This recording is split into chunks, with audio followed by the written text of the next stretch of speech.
Hey, it's Brian over at Honda Sales. Today is January 17th.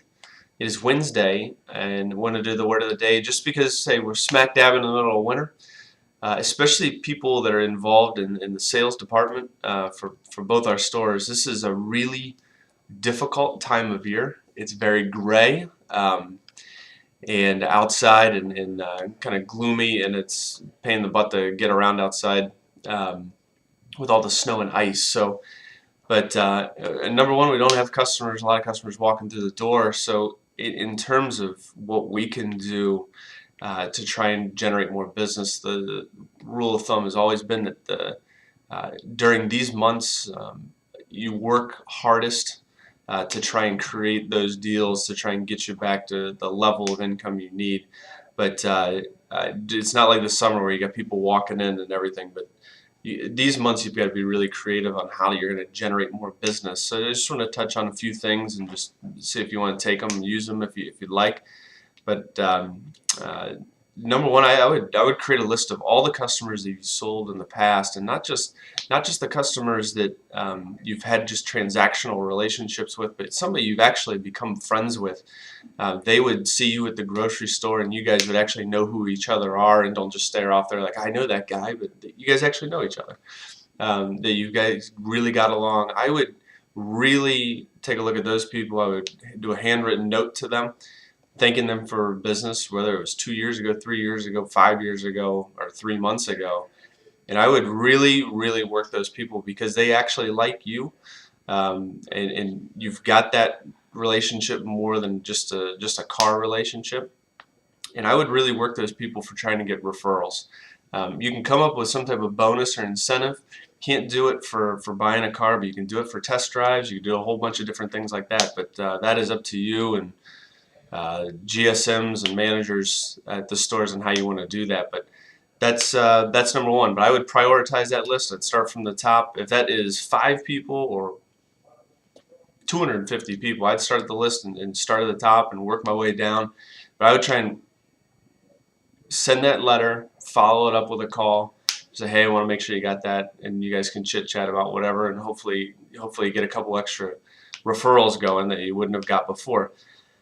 Join a network and group or an organization. Just do anything besides be here. So obviously during hours, but my guys know that if you want to be out of here during hours, that if you want to go to a church function, be involved in a BNI group, a chamber group, coach your kid's soccer team, whatever. It doesn't matter.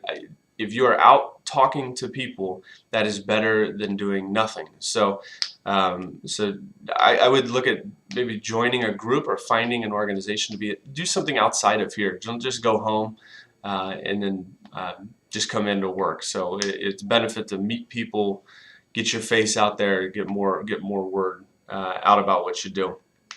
I'd take the time now to improve any skill.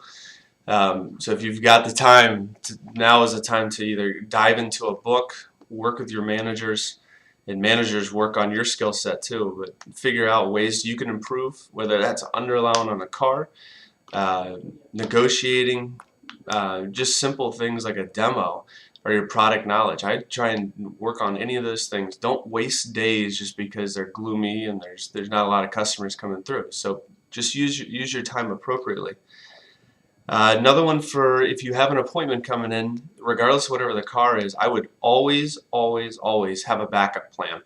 Because if that car falls through and that customer does not like that car for whatever the reason is that you need to be able to flip that customer into another car and not panic and freak out and try and put them into something off the cuff. So if somebody comes in looking for a 2015 CRV, you've got the car ready to go, you know you're ready to roll.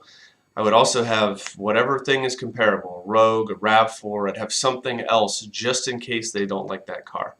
So I'd have something ready to roll because every opportunity, you got to maximize them all. You can't do that, but I would always have a flip car.